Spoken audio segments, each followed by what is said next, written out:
Hello, good afternoon, and welcome to the Midday News on 3FM 92.7. My name is Beatrice Adu.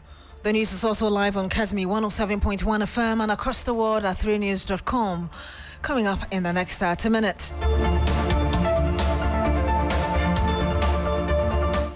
This afternoon, uncertainty over former Finance Minister Ken Ofori-Atta's fate following his failure to appear in person before the OSP over his health concerns. Will the Office of the Special Prosecutor place him back on the wanted list? Stay with us.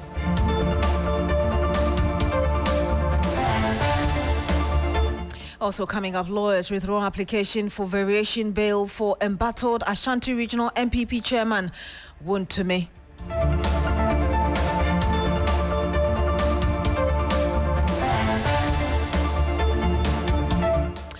Also coming up, jurors laid down their tools to protest non-payment of allowances. We have the details for you. And much later, Ghana confirms 26 new cases of Mpox, bringing the disease case count to 45.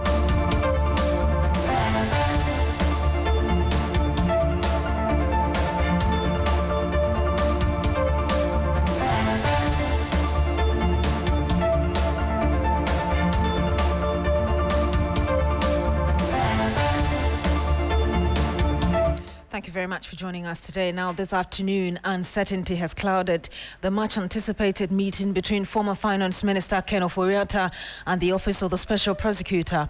The former minister was expected to appear before the OSP investigators after being named the prime suspect in 5 corruption scandals, including the controversial ambulance procurement saga and the National Cathedral. However, the meeting was thrown into disarray after a letter from Mr. Ofori-Atta's lawyers informed the OSP that his health had deteriorated, making him unable to attend in person.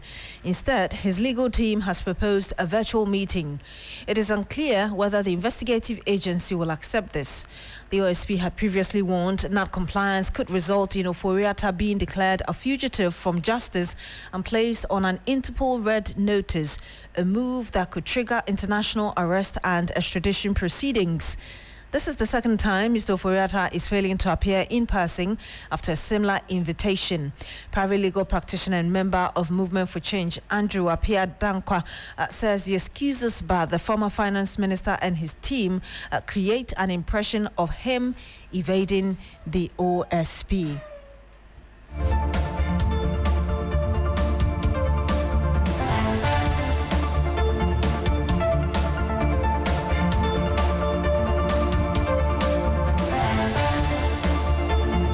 At this stage, it's still an investigation.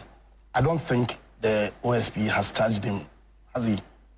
It's still an investigation, so they invite you. My opinion is that when you are invited, you are not under an obligation to go. But then the reaction is that if you don't go, they also can use their powers to come and pick you up. And so at this point, the OSP has invited him, come and tell us your side, or as in, come let us interview you. The way they are going about it, to the extent that they even sue the OSP. To the extent they sue the OSP for daring to call him a fugitive. For me, it gives me the firm impression that Nana Ofori-Atta is running away from justice. And you heard Andrew Dankwa. He's a private legal practitioner and a member of the Movement for Change. Let's speak to lawyer Trinisa Edward Amuzo. He's senior lawyer at the Gimpa School of Law as well as a human rights lawyer. Good afternoon to you, sir. Thank you very much for joining us. Good afternoon. Does the OSP have the legal authority to mandate an in-person appearance in this case, or could a viral interview suffice? Be enough under Ghanaian law? Well, Beatrice, I'm not sure if I heard you too well. Did you? Okay, so I was asking, perhaps I asked you 2 questions in one. I was asking whether the OSP has the legal authority to mandate an in-person appearance like it's been asking Ken Ofori-Atta to do over the last few months. Well, to the best of my knowledge, the OSP it's a security agency, it's a state agency, and in its investigations, it can request people to, appear before it and assist in its investigation. Of course, as has always been stated to be the law, for invitations, there's no compulsion, but the opposite side of it is that if you don't honor the invitation, then you may be arrested. But currently we're having the lawyers of Ken Ofori-Atta proposing that because of his deteriorated health condition, the special prosecutor should consider a virtual one. Do our laws support that?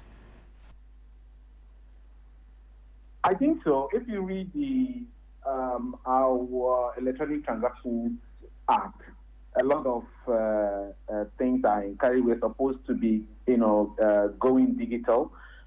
Even in the courtroom, now we can take evidence electronically. It's supported by law. We can take evidence electronically and so forth. So it's about being proactive and adapting to the situation we have on our hands as far as Mr. Ken Ofori-Atta is concerned. The key thing for me is that he has to be given the benefit of the doubt.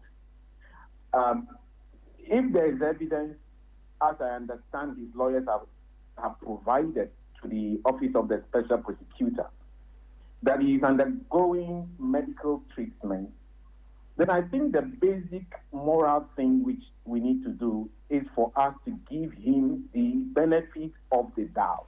And I was actually coming to that because you're a human rights lawyer. I mean, somebody's health, and yet you need to come and face prosecution. How do you handle that?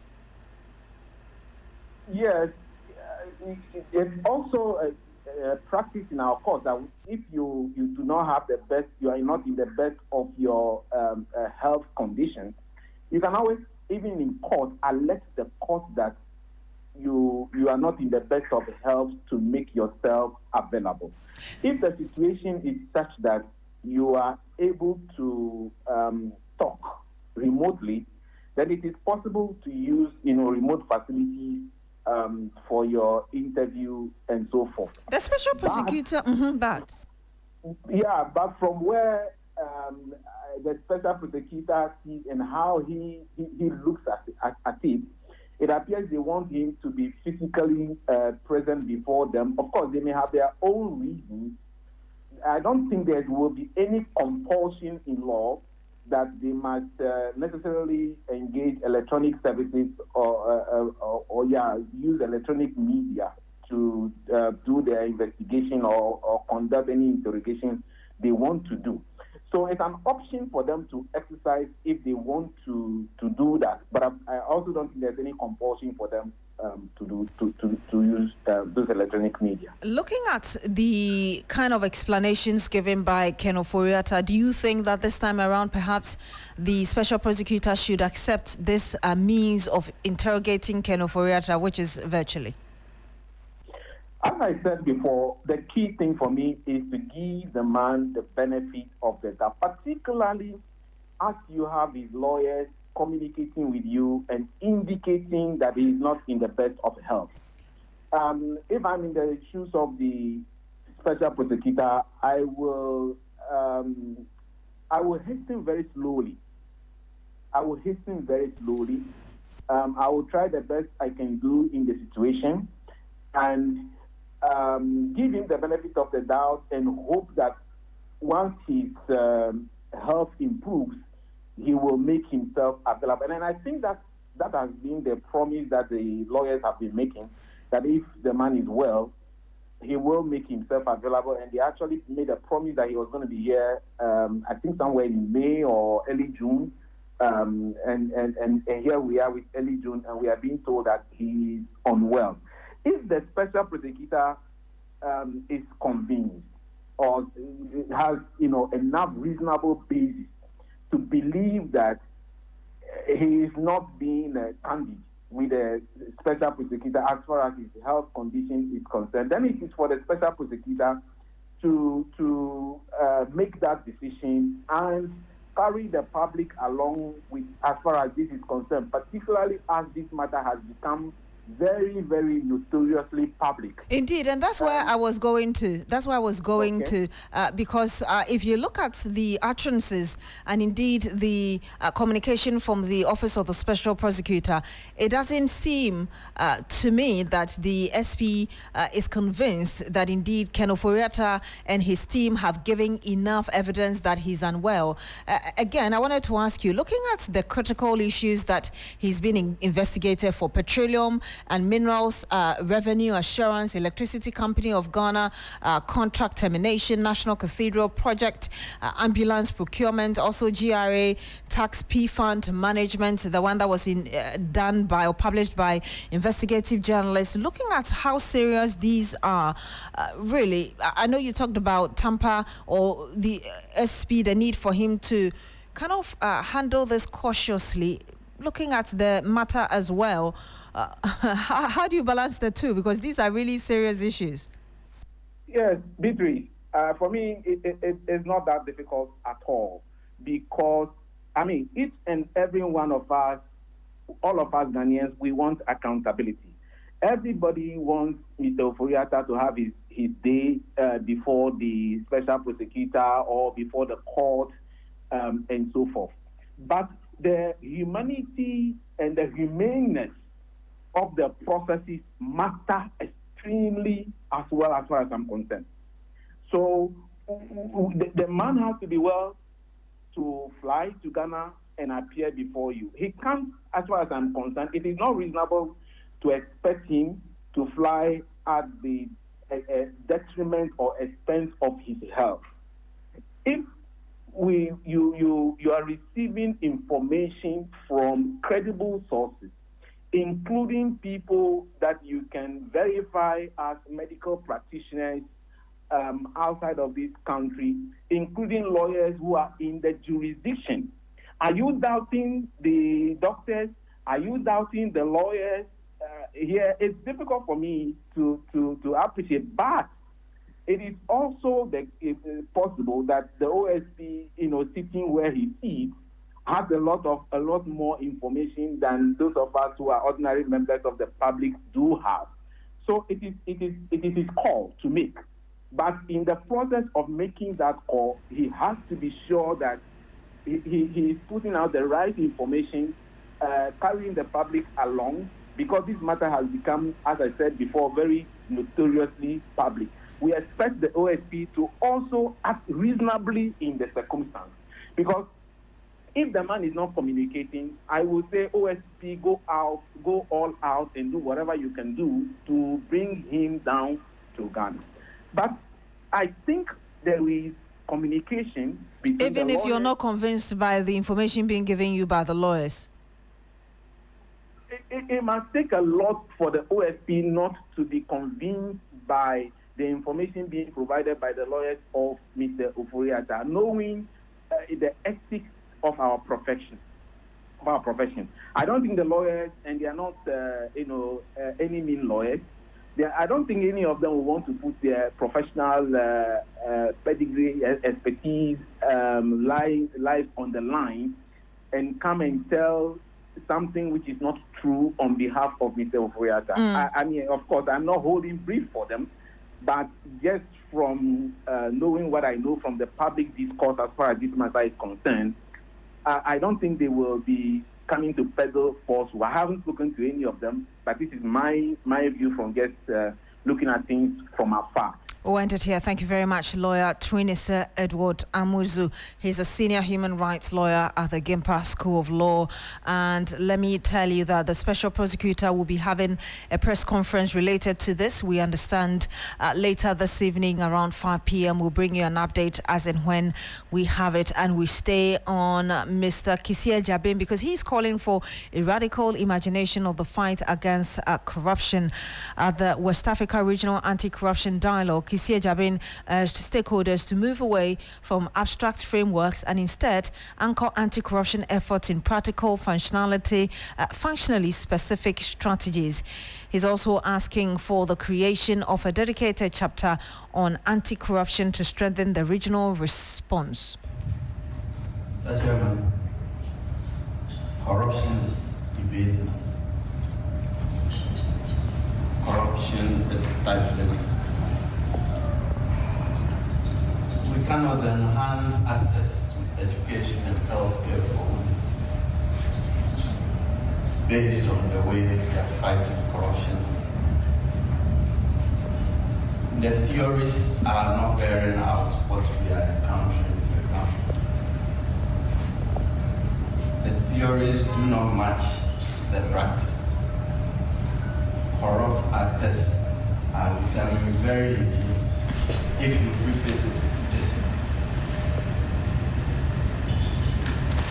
And that was Kisia Jabin, Special Prosecutor. We do apologize for the poor quality of that sound. 16 minutes past the hour of 12.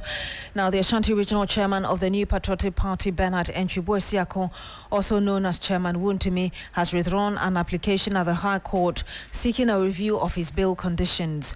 He filed the application at the High Court in Accra on Monday, May 30th, 2025, and hearing of the motion had been scheduled for Tuesday, June 3. However, Wontumi's legal team has formally withdrawn the application, and that was done today before the date of the hearing. Lawyers for Chairman Wontumi had challenged the 50 million Ghana cedi granted to the client by Iyoko, describing the bail condition as unfair and designed to prevent the release of Mr. Wontumi. Pursuant to this, on May 30, lawyers for Chairman Wontumi applied to the High Court accordingly. Meanwhile, lead counsel Andy Apiakobi has confirmed that all the necessary documentation for the two justified sureties have now been completed. He noted that the securing of the securities for the bail was due to assistance from former Minister for Food and Agriculture, Brian Champong. All processes are expected to be completed today, Monday, the 2nd of June, for the release of Chairman Wontumi subsequently. 17 minutes past the hour of 12. When we come back, we'll tell you why jurors in the country have laid down their tools. Don't go away. Hello, Ghana. It's a new year and Bills Microcredit is here to support your dreams. If you're not working but want to start a business, don't let money stop you. With just your Ghana card, you can get a loan to turn your ideas into reality. Already running a business? Need more capital? Or are you a salary worker looking for extra funds? Bills offers fast and easy loans with no collateral, no deposit, and no SUSI savings required. Wherever you are, whatever you need, Bills makes it happen. Call Bills Microcredit today. Call 0596 920 833 or 0302 200 390 and get started. Bills is licensed and regulated by the Bank of Ghana. Bills, financing your needs. Terms and conditions apply.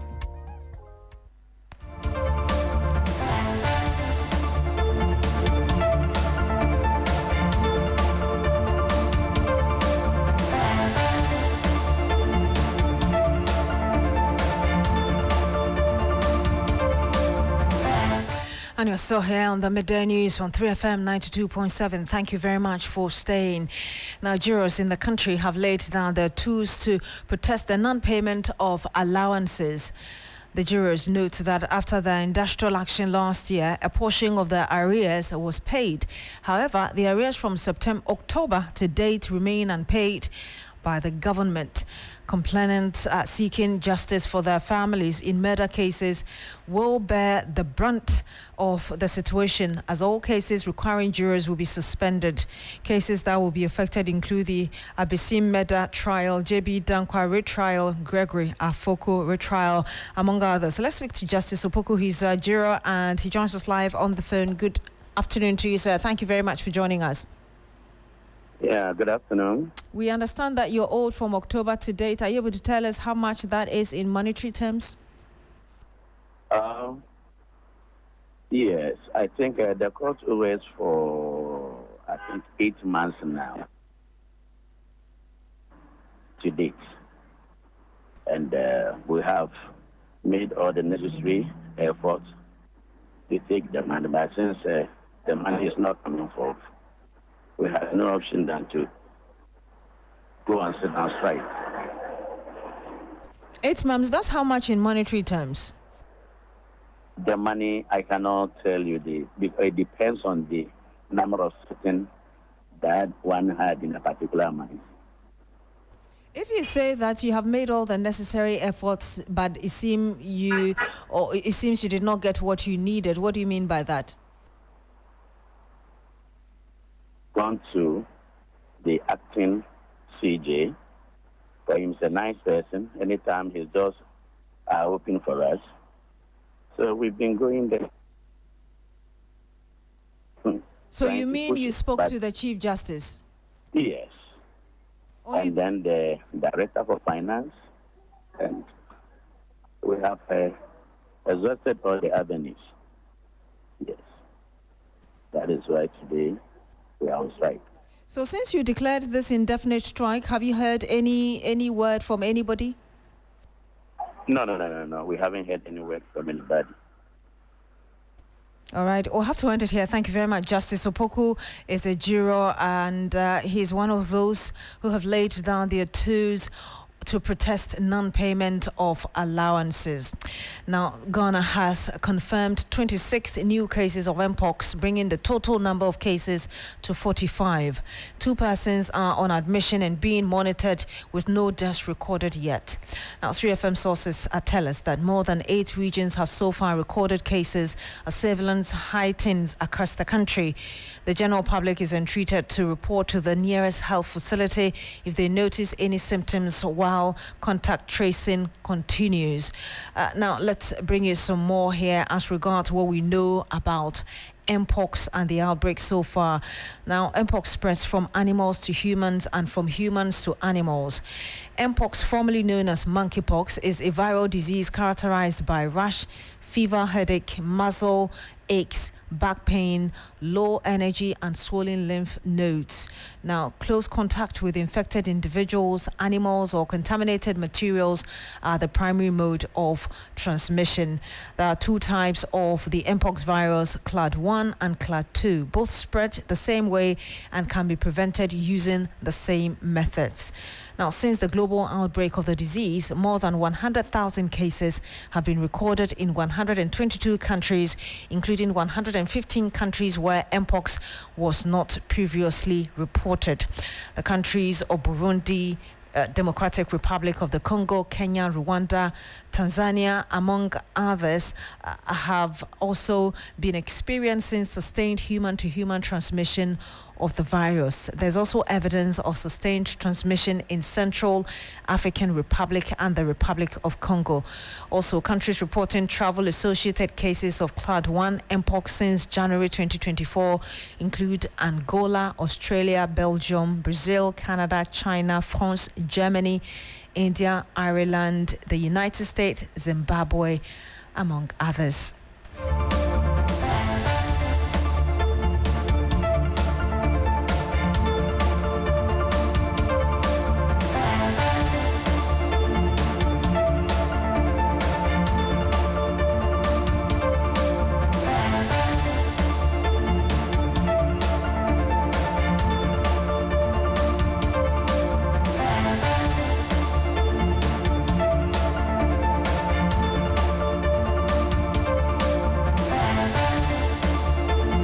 You're still here on the Midday News on 3FM 92.7. Now, national security operatives in the Ashanti region have impounded 3 articulated trucks fully loaded with thousands of gallons of cooking oil for tax evasion and diversion from main destination.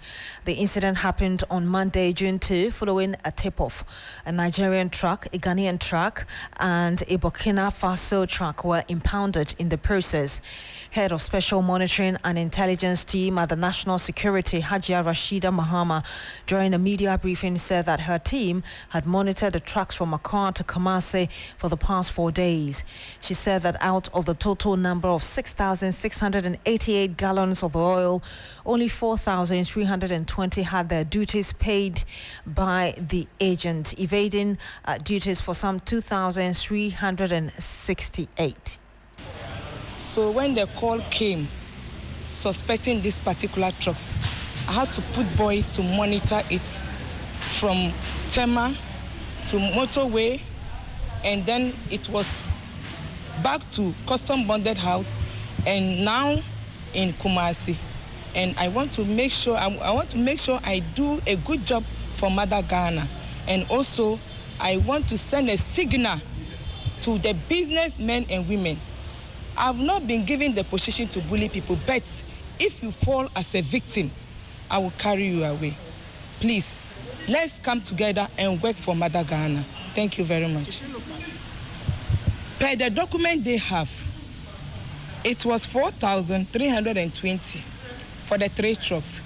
But when we got here, to do with the re-examination with the custom officers, we had 6,688, an excess of 2,368.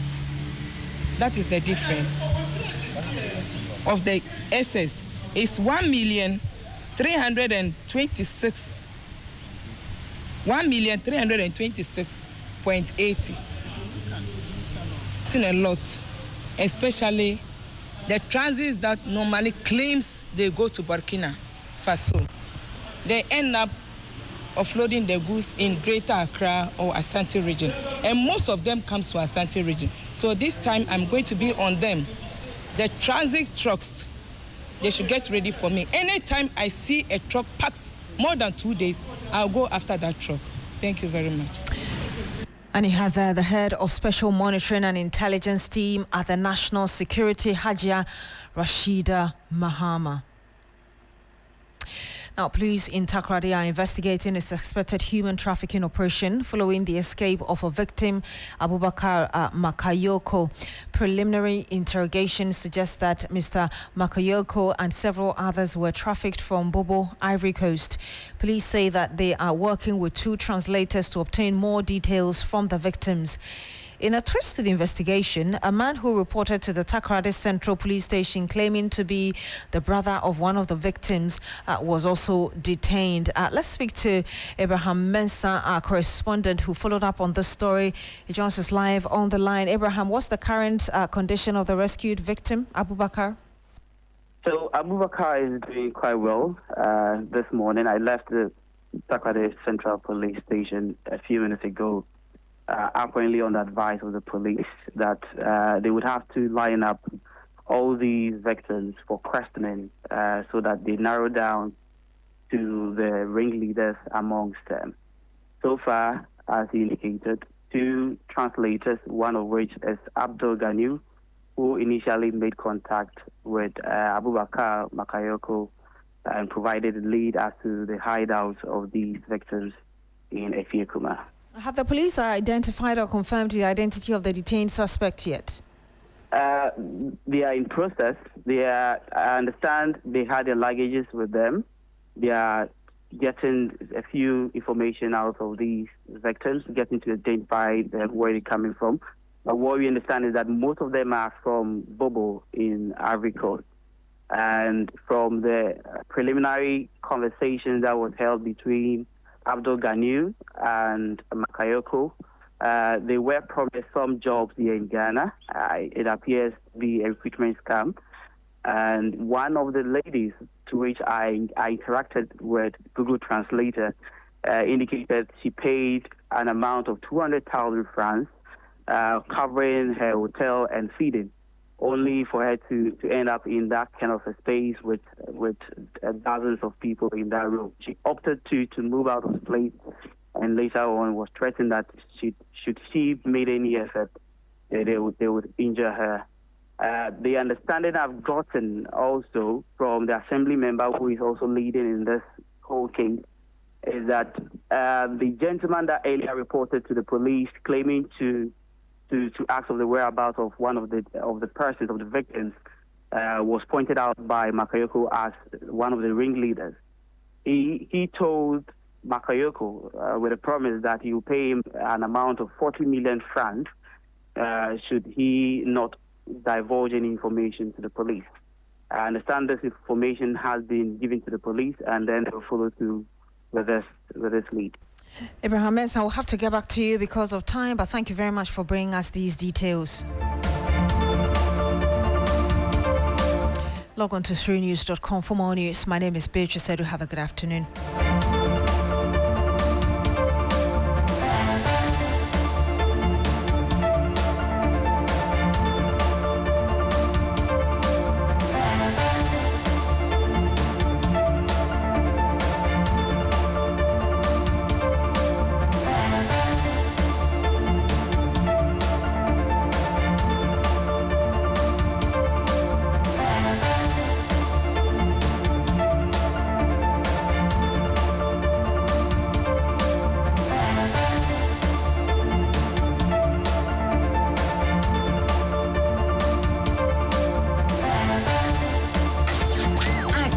gets busy on this frequency.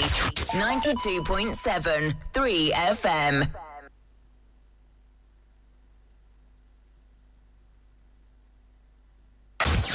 Accra gets busy on this frequency.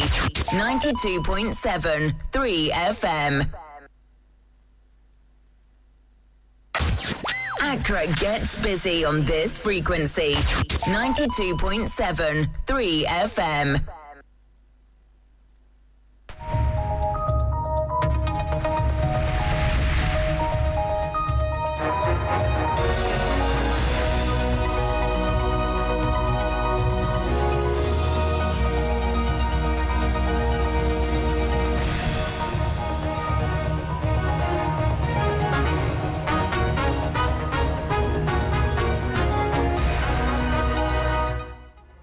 Hello, good afternoon and welcome to Business Daily on 3FM 92.7 with me, Bismarck Ausa. Coming up this afternoon, oil marketing companies slash fuel prices nationwide as city strengthens. We'll bring you details as chamber attributes reductions to forex gains despite rising global oil prices. Meanwhile, Fitch Solutions rating agency revises CD forecast to 13 cedis per dollar by year end as it projects 12.9% appreciation in 2025 on stronger gold prices and currency details. These stories and others lined up for you. Please stay.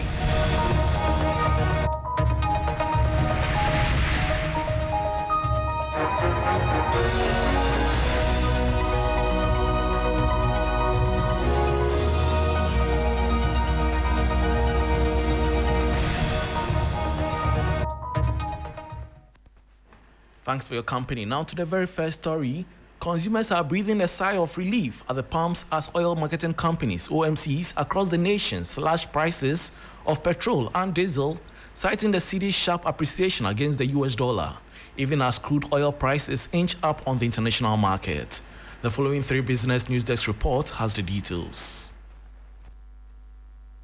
Oil marketing companies across the country have begun adjusting fuel prices downward for the first pricing window in June. Oil marketing companies across the country petrol at 11 cedis 77 pesos, down from 12 cedis 99 pesos.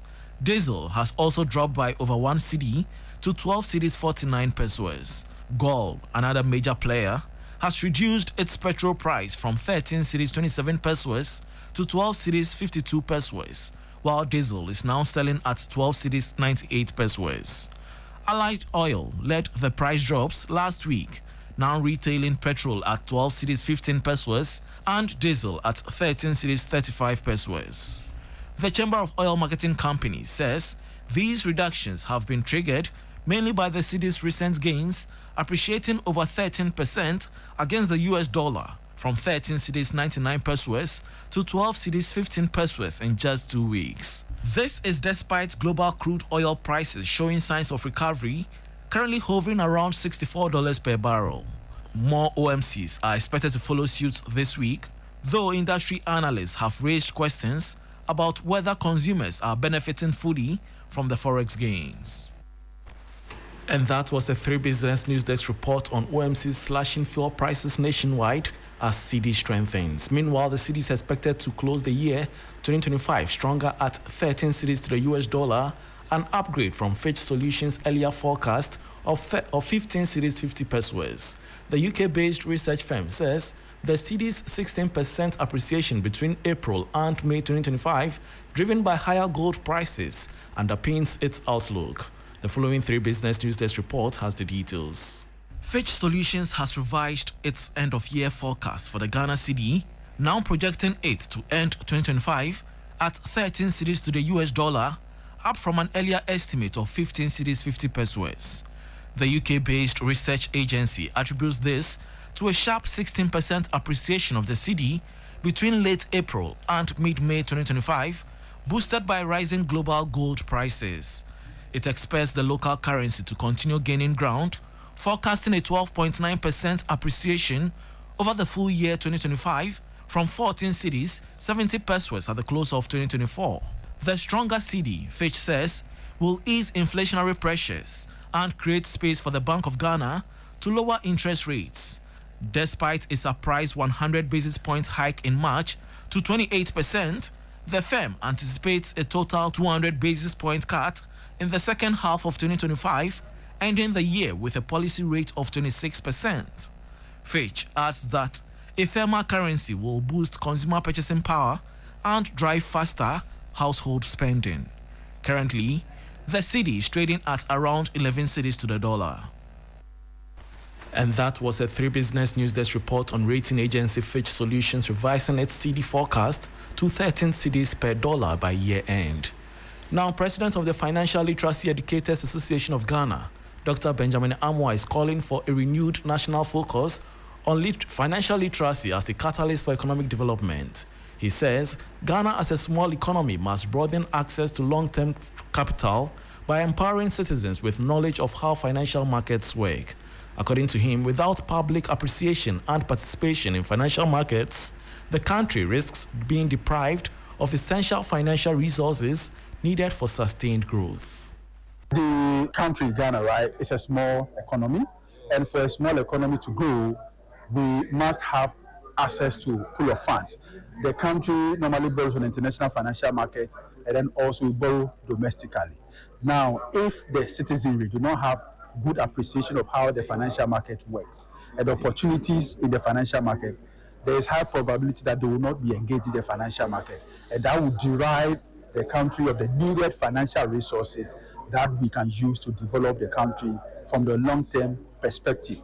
So financial literacy and for programs of this nature tend to develop the mindset and educate the next generation of Ghanaians that there's a need for them to reconsider how they use their money and be thinking about the long term, so that through their investment and savings activity, the nation Ghana can have access to long-term funds that we can use to develop the country. And that was President of the Financial Literacy Educators Association of Ghana, Dr. Benjamin Amoah.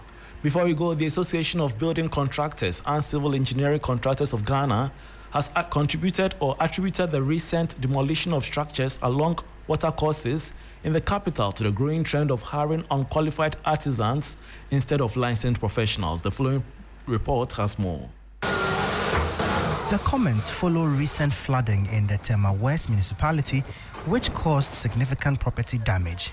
In response, the Greater Accra Regional Security Council, RECSEC, in collaboration with National Security and the National Disaster Management Organization, NADMO, carried out demolitions of illegal structures encroaching on the Sakumono Ramsar site. Speaking at the association's 16th annual general meeting, President Anthony Kluche urged the public to avoid cutting corners and to engage certified practitioners for all construction projects to ensure safety and compliance with building regulations. Artisans, not professional contractors. Do you understand? We have different professional contractors. They must inspect the building that is designed by an architect, inspect the technicalities like the structural integrity before we move forward. So people just pick artisans on the street, do it for me, do it for me.